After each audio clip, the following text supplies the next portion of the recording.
Calma neném, professor Edilon Coelho. Estamos aqui de volta e dessa vez vamos falar sobre a cidade-estado de Atenas, dando continuidade na nossa videoaula sobre o mundo grego, sobre as civilizações gregas, sobre as polis gregas. No vídeo passado nós falamos sobre a cidade-estado de Esparta, que tem como principal característica o quê? A militarização.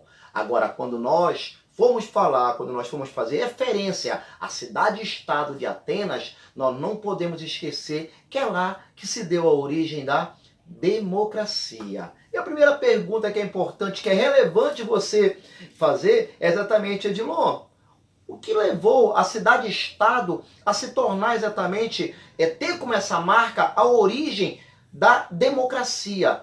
Quais fatores que contribuíram para a existência, para a origem da democracia na cidade-estado de Atenas? Bom, gente, isso é realmente uma pergunta de aluno inteligente, uma pergunta muito importante, que tem que ser feita, e que nós vamos exatamente estar respondendo para vocês, mas para isso nós vamos ter que ver esse processo de evolução que essa cidade-estado levou, várias etapas, várias formas de governo, vários sistemas a cidade-estado primeiramente conheceu, até chegar exatamente na tal da democracia. Essa imagem aqui, ela mostra exatamente aí um pouquinho do cenário, do legado arquitetônico, do legado cultural dessa cidade-estado que tanto deixou e que tanto é importante para que nós possamos entender um pouco também da origem da discussão política, social, econômica, inclusive do mundo contemporâneo.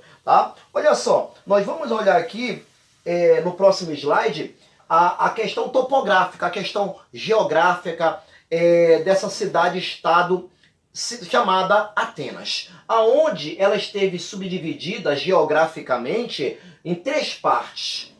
Atenas se localizou na região da Ática, mas se subdividiu na região do Pêndio, na região da Diáclea e a região da Parália.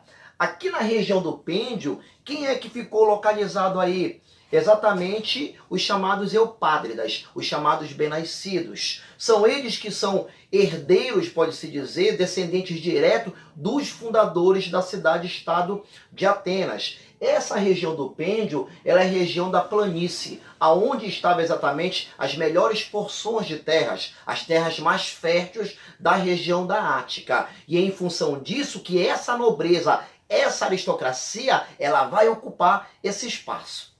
Já no espaço da Diáclea, a parte do Planalto, a parte alta da região da Ática, quem ficou nesse espaço foi os chamados georgóis, que vão ser também chamados de pequenos camponeses, pequenos proprietários de terras. Esses pequenos proprietários de terras acabaram caindo muitas das vezes na escravidão por dívida, discussão essa que nós vamos ver um pouquinho mais lá na frente. E já aqui na Parália, exatamente na parte do litoral, as margens do mar Egeu, não podendo plantar, vai ficar exatamente um outro grupo social, que mais tarde vai ser chamado de demiurgos, que vão desenvolver o comércio. Eles vão utilizar do mar Egeu para poderem justamente praticar o comércio, vão enriquecer e vão questionar mais tarde esse poder que esteve concentrado durante anos, ou durante quase 200 anos, nas mãos somente da aristocracia. Eles se perguntavam como é que nós somos ricos, nós enriquecemos, nós praticamos o comércio, nós ajudamos a desenvolver a cidade-estado de Atenas, mas não participamos da vida pública. Essa vai ser uma das perguntas, essa vai ser um dos questionamentos desse grupo social que se localizou exatamente aqui na região da Parália. Gente, para a gente poder entender, compreender melhor a cidade-estado de Atenas, nós precisamos fazer uma análise social dessa cidade-estado. Quando se fala dessa análise social, nós temos que entender quem são os indivíduos, ou quais são os grupos sociais que compuseram essa sociedade e qual era o papel de cada grupo social, tá ok? Aqui a gente olha para uma pirâmide socioeconômica dessa sociedade, e aonde no topo nós vamos ver a presença dos chamados eupádridas, daqueles que justamente se localizaram nas terras mais férteis, na região mais fértil da região da Ática, os chamados eupádridas, ou também chamados de bem-nascidos. São eles que vão ocupar o poder durante quase 200 anos. Temos que entender que Atenas, na sua origem, ela teve como forma de governo um sistema monárquico. Esse sistema monárquico, não agradando mais, não satisfazendo mais as necessidades dessa nobreza, eles deram um golpe de Estado. Esse golpe de Estado ele foi chamado de primeiro arcontato. Ou seja, o primeiro arcontato foi a tomada de poder por esse grupo social chamado de eupádridas. É o momento do poder dos arcontes, tá ok? De legisladores nomeados por esses eupádridas para defender, para representar os seus interesses. Isso é exatamente esse grupo social que vai estar no topo dessa pirâmide. Abaixo deles, você vai ver um outro grupo chamado de georgós. Quem são esses georgós, Edilon? Os georgós são aqueles que se fixaram no planalto, na parte alta, pequenos proprietários de terras, pequenos camponeses, e que passando por dificuldades tiveram que contrair empréstimos, não podendo pagar os empréstimos, muitos acabaram caindo na escravidão por dívida. Tranquilo até aí? Economicamente, nós vamos ver um outro grupo social chamado de demiurgos. Os demiurgos, se nós formos falar dentro de uma linguagem marxista, dentro de um viés econômico, nós vamos até colocar os demiurgos economicamente acima dos georgós. Por quê? Porque economicamente eles eram bem melhores, eles enriqueceram com a prática do comércio.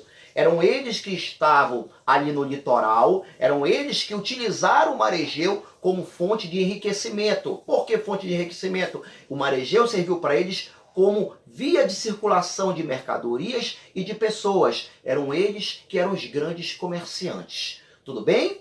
E abaixo dessa pirâmide social formada por atenienses, nós vamos ver quem? Os tetas, ou também chamado de tetas. Quem eram esses? Atenienses, marginalizados, tá ok? Pobres, miseráveis, que também caíram na escravidão por dívida. Eles viviam sem eira e nem beira pela cidade-estado de Atenas, praticando pequenas atividades, pequenos serviços, mas eram atenienses.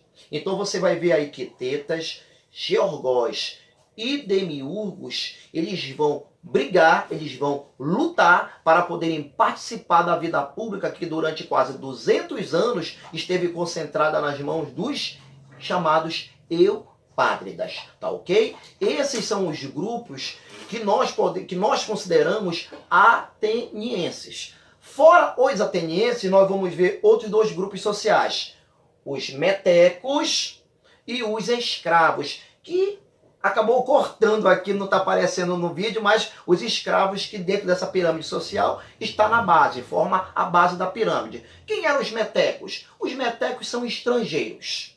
Homens livres, pessoas livres, tá ok? Mas sem direitos políticos. Trabalhavam no comércio e trabalhavam também com artesanato. É claro que eles praticavam o pequeno comércio, porque o grande comércio, quem era que praticava? Os demiurgos. E os escravos? Gente, a discussão sobre escravidão, ela é uma discussão que todos os anos é cobrado no exame nacional, ou seja, na tua prova no Enem e também nos outros vestibulares. Ok? Quando se fala de escravidão, você vai falar sobre escravidão na Grécia, você pode falar sobre escravidão na Roma Antiga, você pode falar sobre escravidão no Brasil, no período colonial, no período imperial. Então a discussão ela é muito ampla. O que é interessante a gente saber acerca da discussão. Quem era escravo em Atenas? O que levava o indivíduo a se tornar escravo em Atenas? Duas perguntas, né, que a Maria Beatriz Floresan e também o próprio Círio Flammarion,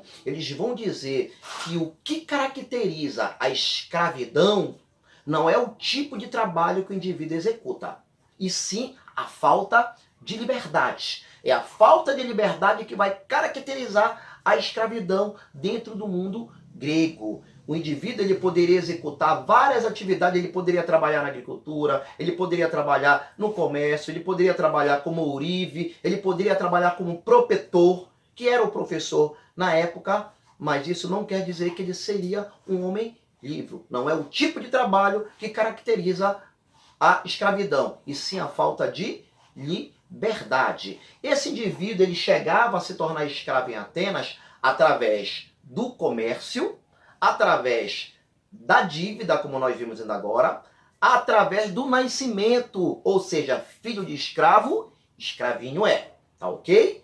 Então não esquece que esses são os pontos mais importantes que levavam o indivíduo a se tornar escravo dentro de Atenas e dentro de Roma também. Ainda tinha também a questão do abandono, tá ok? Tetas, pobres, miseráveis, muitas das vezes deixavam seus filhos à margem, deixavam largados na sociedade. Quem acolhia essas crianças poderiam torná-los seus escravos. Também o abandono era uma forma também de se ver indivíduos se tornarem escravos dentro da Grécia Antiga, em Atenas e também em Roma, tá ok? Galerinha, então terminamos aqui falando exatamente sobre a origem da cidade-estado de Atenas, falamos exatamente sobre as relações sociais que foram tão importantes, que vão abrir caminho para o processo de democracia. Te inscreve no canal, tamo junto!